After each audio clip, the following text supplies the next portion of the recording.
biasa mengeluarkan kambing domba itu mertuanya Imam bin Midian. Sekali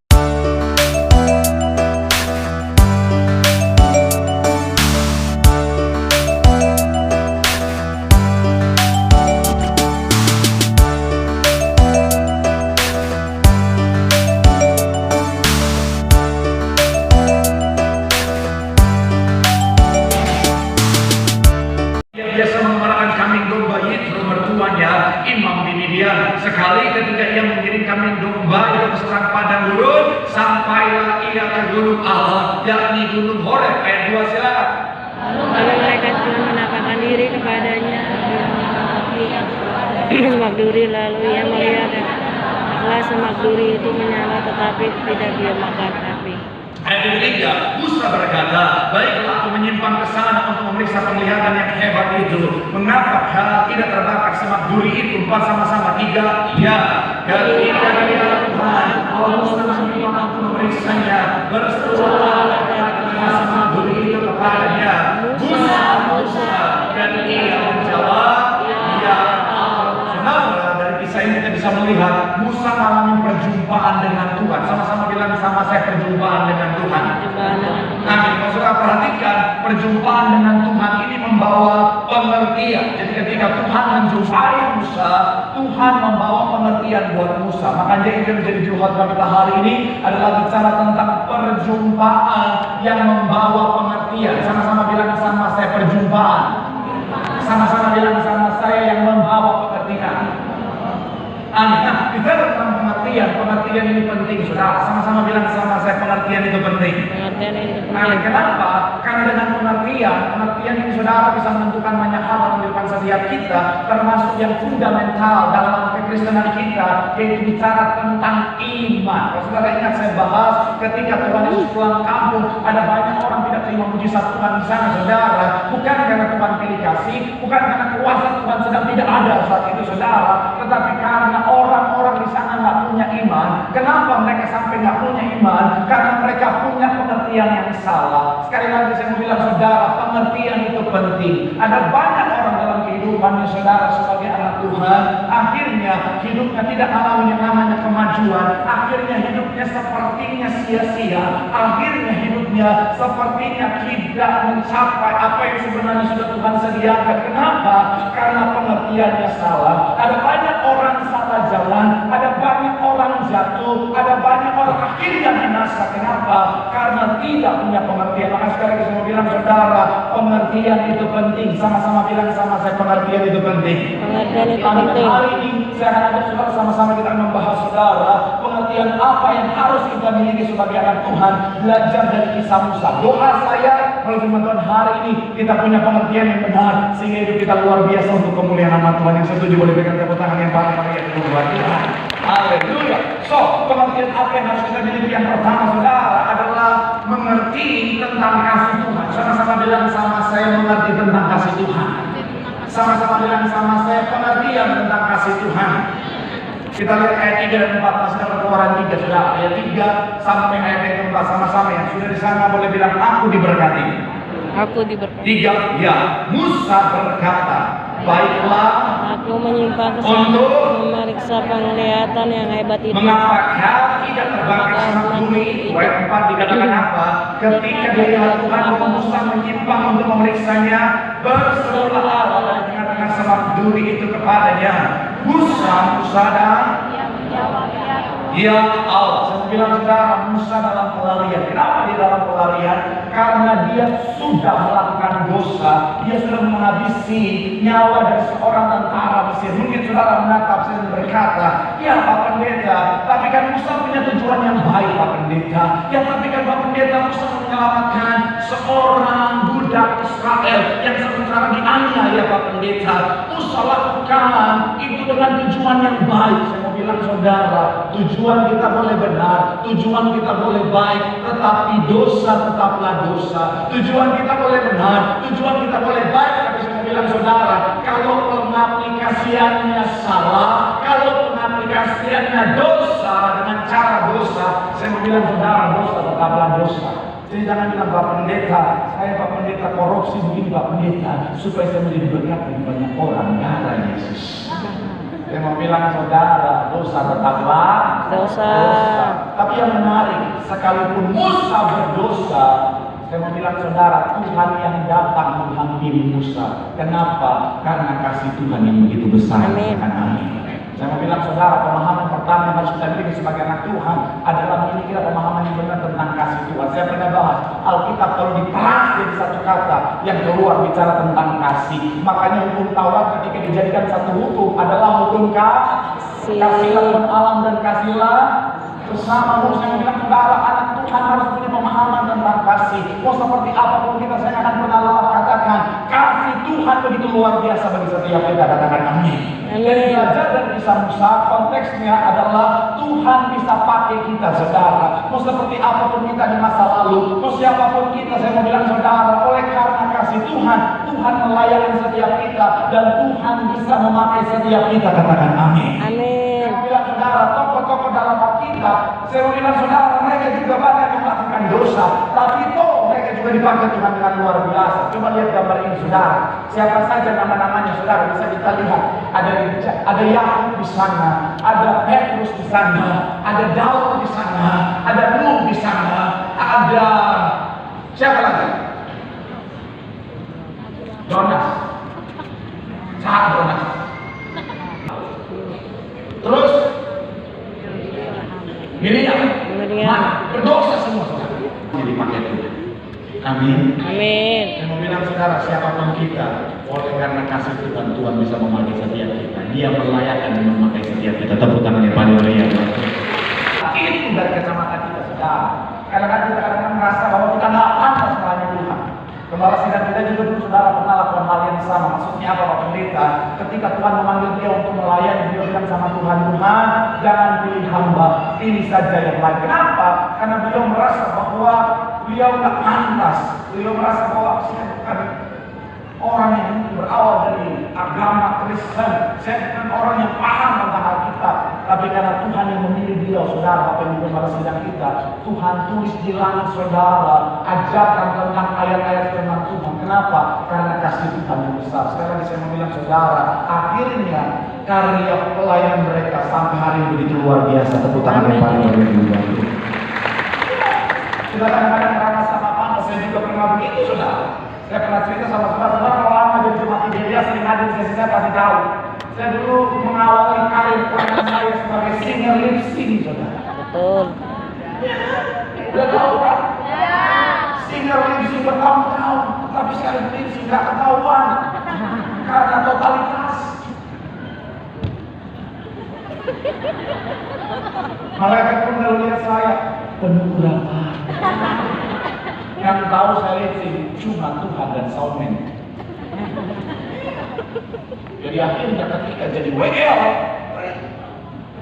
bingung. Tapi tetap hikmat Tuhan luar biasa. Amin. Makanya ketika jadi WL, saya WL yang berhikmat dengan perkataan sudah. Amin. Maksudnya apa? Nyanyi dikit, ngomongnya banyak. Saya buka kepandang wajahmu, silakan semua jemaat Tuhan selesai. Makanya saya pernah ingat saya dipercayakan pelayanan jadi WL di cabang Iberias di Hotel Ciputra. Masih ada almarhum Pak Ciputra. Selesai saya nyanyi saudara, selesai sesinya, akhirnya Pak Ciputra komplain sama koordinator CT. Itu WL kebanyakan ngomong. Bukan karena kebanyakan ngomong, memang saya cuma bisa ngomong saudara. Saya kalau nyanyi gimana nih? Katakan kepandang wajahmu, katakan dan berseru, katakan pertolonganku, katakan gitu, katakan terus. Jadi dengan keadaan seperti itu saya sangat berharap untuk apa di WL Gembala Sidang. Akhirnya ibarat saat itu karena WL Gembala Sidang memang sudah pendeta, akhirnya mencari generasi baru WL Gembala Sidang. Apakah saya berharap? Tentu tidak. Ya kita punya iman tapi yang realistis juga sudah. Betul. Masa modal di sini menjadi WL Gembala. Betul. Namun saya WL Gembala, katakan kepada wajahmu. Akhirnya udah diajukan 7 orang, nggak masuk saya. Kalau saudara yang belum tahu, WL Gembala Sidang ibarat tentara itu Kopassus. Iya, orang-orang terbaik yang dipilih sudah. Betul. Nggak mungkin WL Disney. Ya nggak mungkin. Tapi ketika itu saya ditelepon, ya Marcel, nanti kamu datang ya ke Great Indonesia. Kamu akan dikenalkan kepada Bapak Ibu Gembala untuk jadi WL Gembala. Iya, saya kagetnya begitu sudah. Oh, gitu. Supaya tadi pada mau tidur. Good job. Saya lagi kalem, tapi bukan berarti saya membiarkan orang-orang yang tertidur itu. Jadi saya bilang, kamu jadi WL Gembala. Oh my God. Saya sampai langsung pikir, Aduh. siapakah aku ini? Masih banyak WL yang jauh lebih berkualitas daripada saya. Kenapa harus saya Tuhan? Tapi itulah Tuhan. Tuhan bisa pilih orang-orang yang merasa dirinya tidak layak. Karena kasihnya besar, Tuhan melayakkan. Tepuk tangan yang paling meriah di dunia. Di akhirnya saudara, puji Tuhan dipercayakan. Maka sekali lagi saya mau bilang saudara, sadari tentang kasih Tuhan yang besar. Siapapun kita, kasih Tuhan besar, Tuhan melayakkan dan sangat memakai setiap kita seperti Musa menjadi luar biasa. Sekali lagi tepuk tangan yang paling meriah buat Tuhan. Bilang sama kanan kirimu, sadari kasih Tuhan. Sadari kasih Tuhan. Tepuk tangan yang paling meriah buat Tuhan. Yang kedua, apa yang harus kita pahami, harus kita mengerti saudara? Belajar dari kisah Musa yang kedua, mengerti kekudusan Tuhan. Sama-sama bilang sama saya, mengerti kekudusan Tuhan. Sama-sama bilang sama saya, kekudusan Tuhan. Kekudusan Kita Tuhan. lihat ayat yang kelima, sama-sama kita baca. Sudah di sana boleh bilang, aku diberkati. 3 ya. Lalu janganlah datang dekat-dekat, angkatlah kasutmu dari apa? Kakimu. Sebab tempat di mana kau berdiri itu adalah Karena yang sekali lagi saudara 3 ya. Lalu ia berfirman, janganlah datang dekat-dekat, tanggalkanlah apa? Sebab tempat di mana kau berdiri itu adalah apa? Allah yang kudus. Tuhan memang mengasihi Musa, Tuhan memang datang menghampiri Musa, Tuhan memang melayakkan Musa. Tapi dari ayat kita bisa belajar, Tuhan membuat Musa mengerti bahwa kekudusan tetaplah harga yang mutlak. Sama-sama bilang sama saya, kekudusan itu penting. kekudusan itu Sama-sama penting. bilang sama saya, kekudusan adalah keharusan. Kekudusan adalah Amin. keharusan. Saya bilang saudara, Tuhan mengasihi Musa, tapi ketika bicara soal kekudusan, Tuhan mau Musa mengerti bahwa dia harus tetap memandang penting yang namanya kekudusan saudara. Kenapa? Karena tanpa kekudusan tidak akan seorang pun melihat Allah. Katakan amin.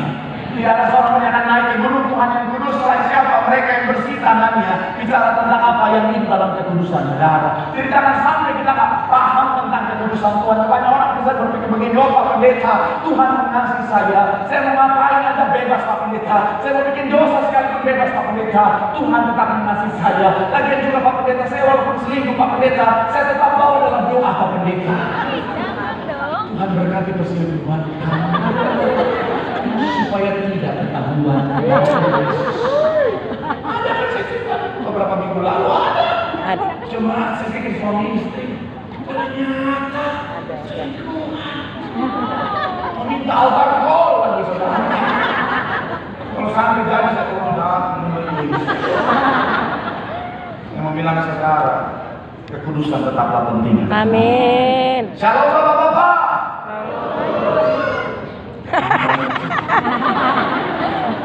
Bapak-bapak kecil. Kalian lagi shalom bapak-bapak. Jaga kekudusan. Satu doang. Shalomnya banyak, amin yang ayat. Satu doang. Saya mau bilang kepada saya selalu bilang apa? Ayo kata ibu menjaga perbuatan itu bisa tentang jaga kekudusan. Shalom bapak-bapak. Jaga kekudusan. Iya. Shalom ibu. Shalom. Jaga kekudusan. Amin. Shalom anak muda. Shalom. Jaga kekudusan. Amin. Kalau tidak semuanya. Ada banyak anak muda zaman sekarang saudara mulai menganggap dosa ketidakkudusan hal yang biasa. Hari gini pacaran kudus, hello. Ketinggalan zaman Pak Pendeta. Saya mau bilang sekarang beri hari-hari saudara perselingkuhan banyak terjadi, ketidakkudusan banyak terjadi. Berhikmat, berhikmat. Apa tuh? Indonesia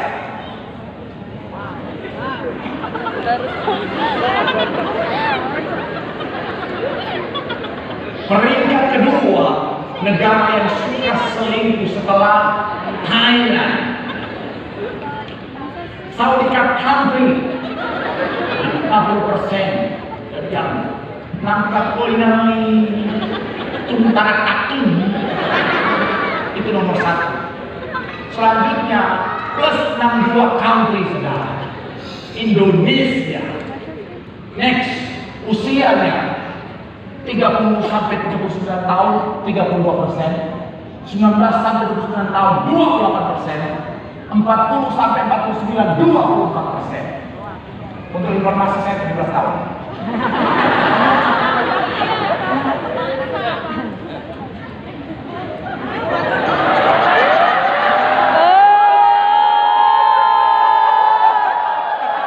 Urusan amin. Amin. Saya akan pernah capek nyakin kita generasinya ambil para wanita selalu bomnya berapa.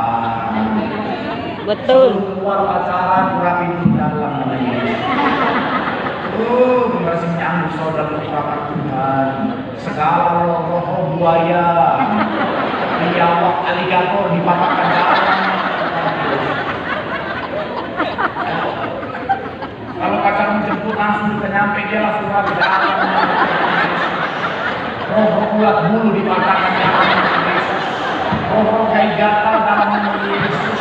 Roh pacaran berapa sana berapa sini dipatahkan dalam.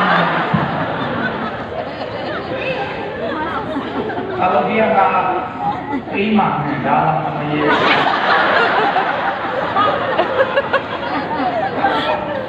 Lebih baik untuk binasa daripada jiwa binasa. Amin. Kalau saudara, ditangkap polisi hilang. Pendeta Marcel. Saudara diperkarakan bilang. Pendeta Marcel. Pendeta Elvis.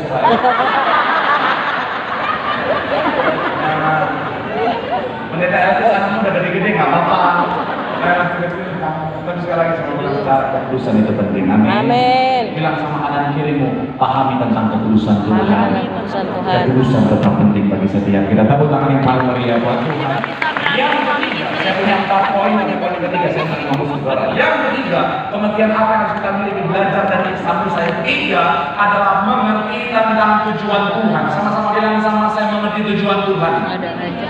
Sama-sama bilang sama saya tujuan Ada Tuhan. di atas. Kita lihat ayat yang ke-10, Keluaran 3, saudara. Ayatnya yang ke-10 sama-sama yang sudah di sana boleh bilang aku diberkati. 3 ya. Jadi pergilah, aku mengutus engkau kepada Firaun untuk apa? Orang yang sudah keluar dari, sekali lagi, aku mengutus engkau kepada Firaun untuk apa? Kita mundur ayat yang pertama, kita bandingkan dengan ayat 1, dikatakan apa? 3, ya. Adapun Musa, dia biasa apa? Mertuanya imam di. Saya mau bilang saudara, tujuan Tuhan buat Musa bukan untuk jadi gembala kambing domba mertuanya, tetapi untuk memimpin bangsa yang besar, untuk menjadi seorang pemimpin besar, untuk membawa bangsa pilihan Tuhan keluar dari perbudakan menuju pada tanah perjanjian. Dan saya mau bilang, inilah panggilan Tuhan, tujuan Tuhan dalam kehidupan Musa. Makanya, kalau saudara ingat, kalau saudara pelajari Alkitab, satu generasi biasanya dihitung dalam Alkitab itu 40 tahun, saudara. Dan sebenarnya, kalau beberapa referensi yang saya pelajari, sebenarnya target Tuhan bangsa Israel di tanah perbudakan di Mesir itu 10 generasi. 10 kali 40 tahun berapa? 400.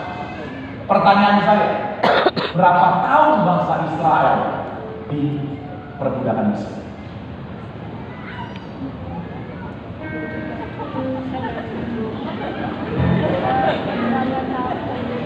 Ada yang harus lihat langit? Emang ada di atas jawaban? Ayo, berapa tahun? Hah? 200? Berapa dong 200? Oh, 400.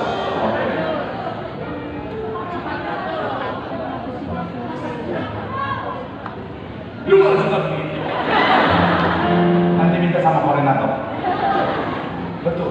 Kita lihat ayat 40 dikatakan apa? Kejadian pasalnya 12:43 ya. Lamanya orang Israel diam di Mesir adalah 430 tahun. pertanyaan saya, kenapa ganjil? 10 kali 40 berapa? Kenapa ada lebih 30 tahun? Suka-suka dia. Ada-ada aja.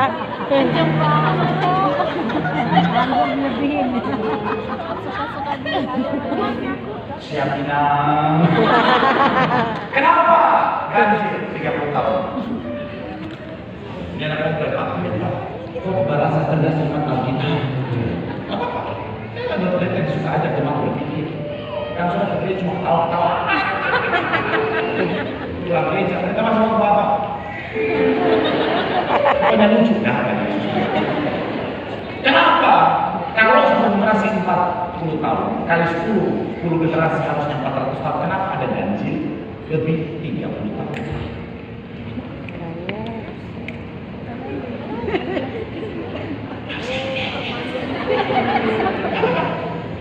Apa? Kenapa? Ah?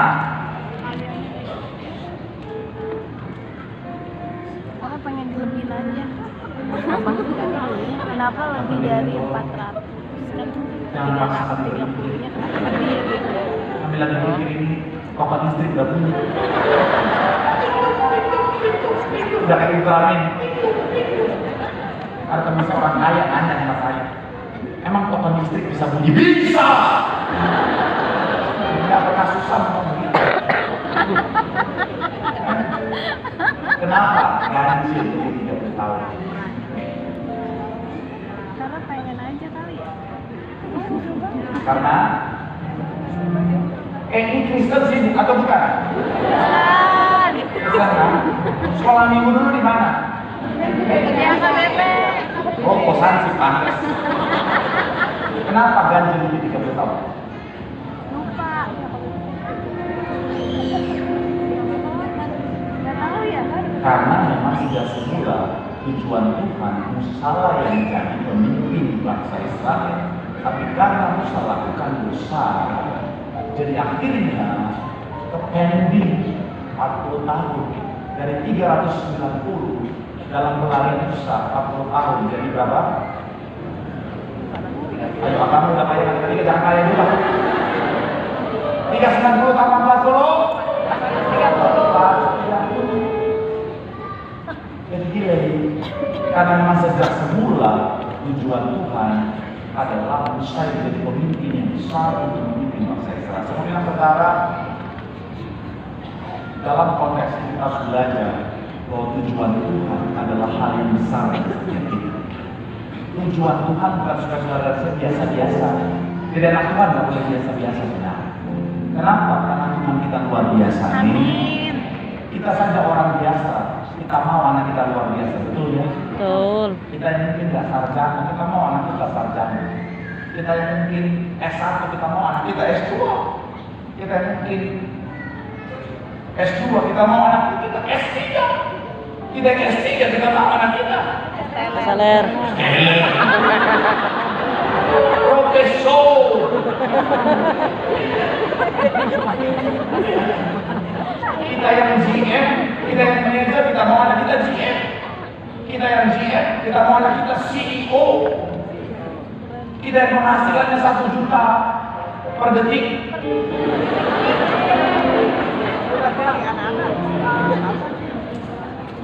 Enggak ada yang amin. Amin. Enggak salah Pak. Ini perkataan iman. Kalau saya mau bilang amin, terjadilah sesuatu iman. Amin.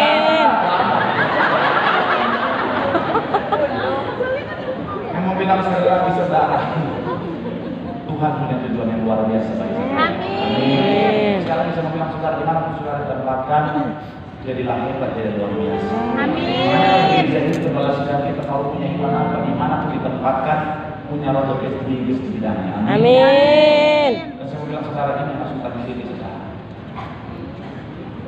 Kakak rohani kita taruh di mana kita tempatkan, berkes di bidang. Harus tugas kita akan kita harus tugas kita supaya apa? Kalau kesuksesan keberhasilan kita, nama Tuhan dipermuliakan. Kita bukan sekali lagi yang paling meriah buat Tuhan. Bilang sama kamu, pahami tujuan Tuhan. Tujuan Tuhan luar biasa untuk kemuliaan nama Tuhan bagi kehidupan setiap kita. Sekarang kita pertanyaan yang paling meriah buat Tuhan. Yang terakhir, yang keempat, apa yang harus kita pahami, yang harus kita mengerti. Yang ketiga, membuat mengerti bagiannya Tuhan. Sama-sama bilang, saya mengerti bagiannya Tuhan. Mengerti bagiannya Tuhan. Ayat terakhir kita, ayat 1 sampai 4 dalam Keluaran 4. Ayat 1 sampai ayat 4 dalam Keluaran pasal 4. Sama-sama yang sudah di sana boleh bilang, aku diberkati. Aku diberkati. 3, ya. Lalu bagaimana jika mereka tidak percaya kepada kuda, tidak mendengarkan perkataan, melainkan berkata, Tuhan tidak menampakkan diri kepadamu. Tuhan berfirman kepadanya, apa yang ada di tanganmu itu? Jawab Musa, tongkat. Ayat yang ketiga, firman Tuhan, lemparkanlah. Dan ketika dilemparkannya ke tanah, maka tongkat itu apa? Menjadi ular, sehingga Musa lari meninggalkannya. Ayat 4, tetapi firman Tuhan kepada Musa, ulurkanlah tanganmu dan peganglah kepalanya. Musa mengulurkan tangannya, ditangkapnya ular itu, lalu apa? Tongkat di tangannya. Sekali lagi, ulurkanlah tanganmu dan peganglah kepalanya.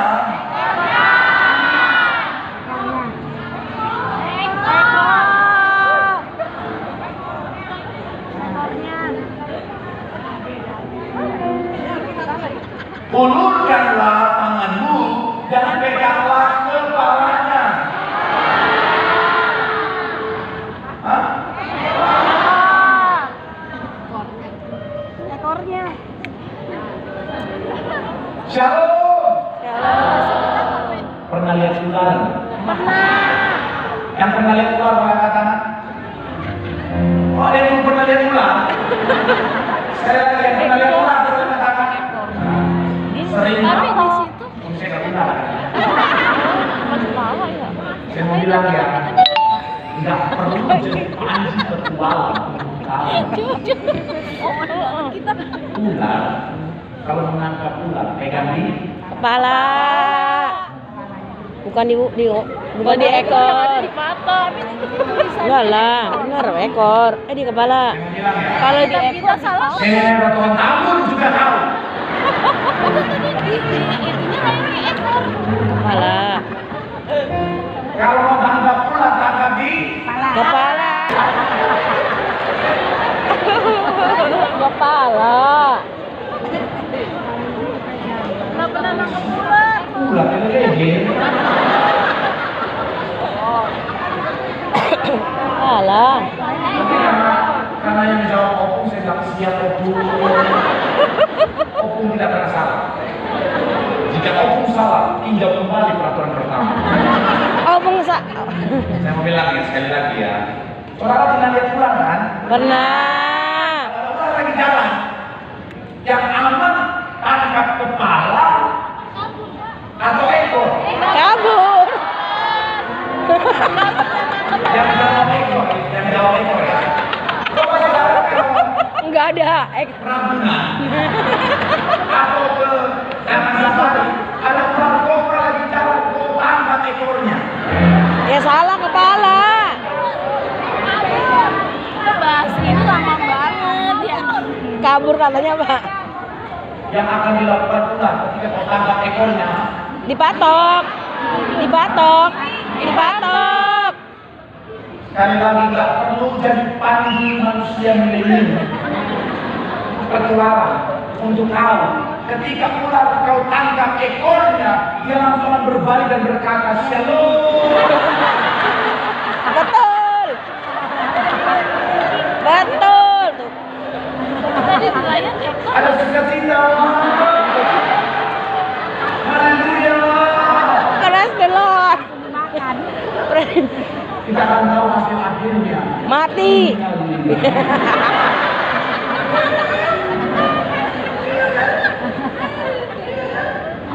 Yang jawab ekor, betul tidak? Tidak.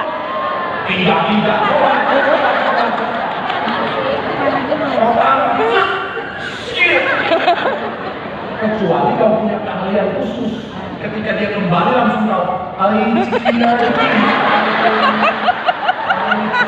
Oh, Bapak. Ada aja deh. Lagu ular, Bang. Pak, lagu ular, Pak.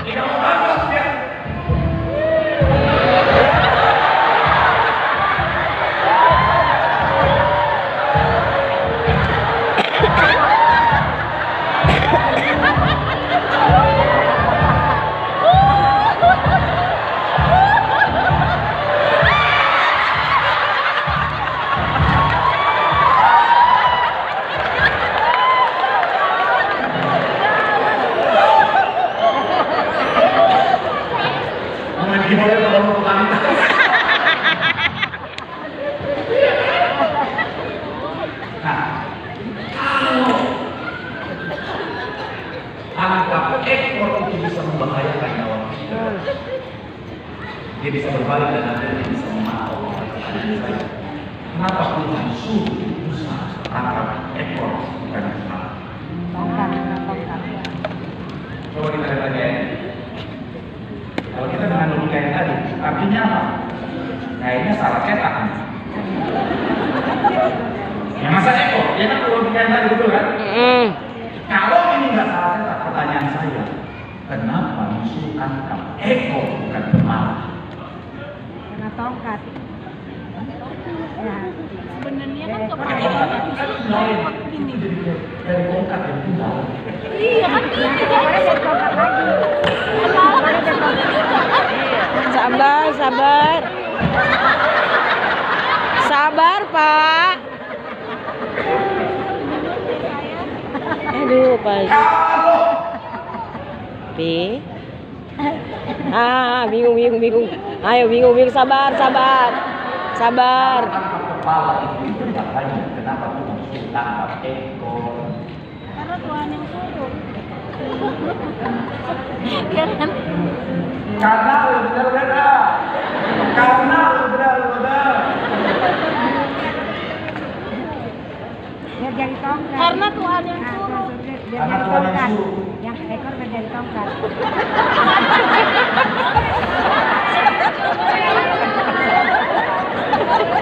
Sabar. Siap opung. Kenapa? Bingung. Hah? Nggak tahu deh. Bu, buka masker dulu, Bu.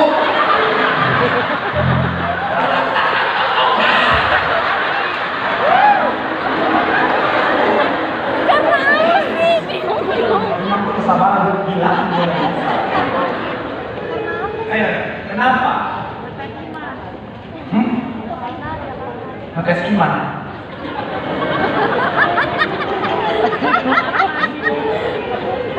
Langsung kasih tahu aja jawabannya. Kok jadi tebak? Saya kasih pertanyaan yang sedikit. Klunya. Nangkap ekor atau nangkap kepala? Kepala. Ekor. Yang kepala oleh angkat tangan. Yang nangkap ekor lebih gampang oleh angkat tangan. Kau sambung.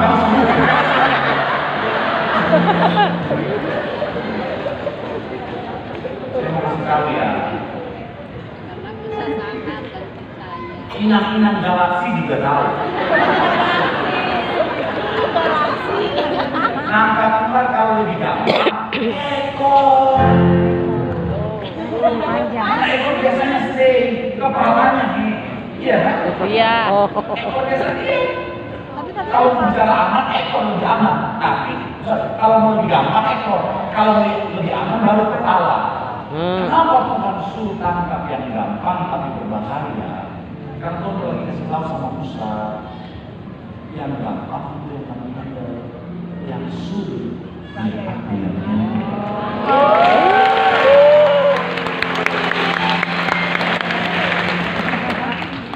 Kadang-kadang orang perempuan nggak paham ini, makanya mereka mencoba handle semuanya.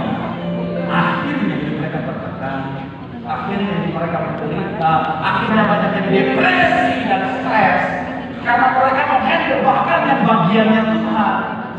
Saya mau bilang saudara, kita manusia yang terbatas dan Tuhan mengerti itu, makanya Tuhan kasih kita porsinya kita, bagiannya kita untuk kita handle. Jangan handle juga bagiannya Tuhan. Belajarlah untuk handle bagianmu dengan baik dan percaya di bagian Tuhan dalam tangannya Tuhan. Amin. Ketika kita percaya ke dalam tangannya Tuhan, di tangan Tuhan pasti indah, pasti luar biasa, pasti beres. Tepuk tangan yang paling mulia buat Tuhan. Mengerti bagiannya Tuhan, bahwa di tangan Tuhan semuanya pasti indah, pasti luar biasa, pasti beres. Tepuk tangan yang paling mulia buat Tuhan. Yang kita dalam tanganmu, tepuk tangan kita bahwa pengertian adalah hal yang penting. Mengerti kasih Tuhan supaya kita selalu dekat dengan Tuhan. Mengerti bahwa kekudusan Tuhan tetap harga yang mutlak yang harus kita penuhi. Mengertilah bahwa Tuhan punya tujuan yang luar biasa dalam kehidupan setiap kita. Dan mengertilah akan bagian Tuhan. Handle bagianmu dengan baik. Yang menjadi bagian Tuhan, percayakan di tangan Tuhan. Karena ketika itu ada di tangan Tuhan, itu pasti indah, pasti luar biasa. Apapun beban, masalah, tantangan yang di luar kemampuanmu, mari selalu angkat tanganmu, bawa itu dalam hadirat Tuhan. Serahkan itu, percayakan itu dalam tangan Tuhan. Dia sanggup memulihkan kehidupanmu. Sambil doa di hadapan